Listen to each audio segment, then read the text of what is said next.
잔혹하게 범행을 저지르셨는데 자수하셨는데 왜 자수하셨습니까? 이번 사건은 흉악범이 죽인 사건입니다. 아무리 생각해도 왜 말을 못하게 하는데 잠깐만요. 유족들한테 미안하지 않으세요? 전혀 미안하지 않습니다. 고려시대 때 김부식의 아들이 정중부의 수염을 태운 사건이 있었습니다. 정중부는 그 원한을 잊지 않고 있다가 무신정변을 일으킨 그 당일날 잡아 죽였습니다. 남들이 봤을 때는 그냥 장난으로 수염을 태운 일 같지만 들어갈게요. 들어가겠습니다. 당사자한테는 죄송합니다. 상대방을 죽일 만큼의 큰 원한인 것입니다.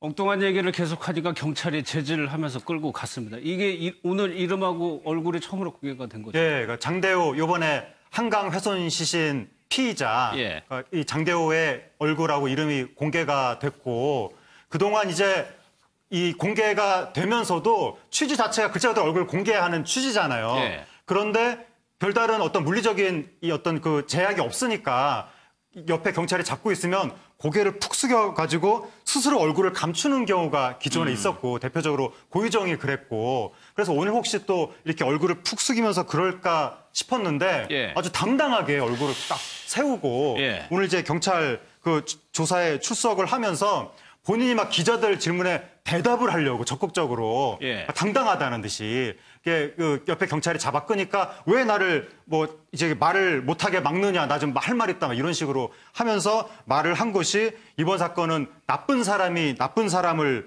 뭐 살해한 사건이다. 그러니까 나도 뭐 안 좋은 행동을 했지만 상대방도 안 좋았다라고 하면서 이제 아무리 생각해도 상대방이 죽을 짓을 했다고 생각한다. 예. 전혀 미안하지 않다. 이런 말을 하면서 심지어 역사까지도 방금 보신 것처럼 언급을 하면서 고려 때 무신의 난, 무신정변 일어났을 때 이 문신의 아들이 장군의 수염을 태워가지고 예. 그래서 장군이 무신정변을 일으키면서 그때 자기 수염 태운 그 문신의 아들을 이제 처형을 한 그 고사를 인용을 하면서 결국 그게 수염 태운 게 별거 아닌 것 같아도 그 사람의 자존심을 상처를 입힌 것이다. 예. 이것은 죽을 죄다. 그러니까 상대방 내가 해친 그 피해자도 나한테 그런 잘못을 한 것이다. 예. 이런 주장을 했습니다.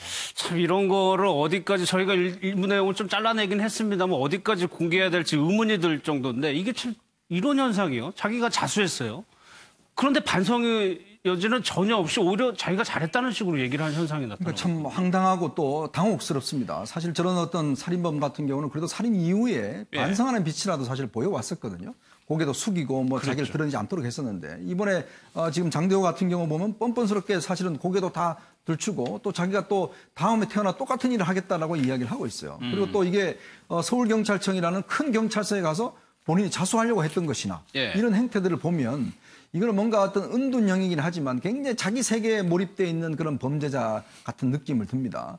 사실 최근 들어서 이게 사회가 복잡해지면서 저런 형의 어떤 그 잔혹범들이 굉장히 많거든요. 예. 그러니까 뭐냐면 사실 사회적 교류도 없고 자기 중심적으로 자기 어떤 세계만에 갇혀 살면서 자기 행위를 정당화시키는 그런 식의 어떤 범행 같은데 예. 만약 이번에 살인이 아니더라도 또 저런 일이 충분히 일어날 수 있는 가능성도 있기 때문에 참 이 사회가 보면 최근에 일어난 범죄를 보면 참 기존에 우리가 봐왔던 범죄와는 전혀 다른 어떤 형태의 어떤 범인들이 나타나는 것 같아서 정말 예. 참 두렵기도 합니다. 나올 때는 아예 옅은 미소까지 먹으면서 나왔네요.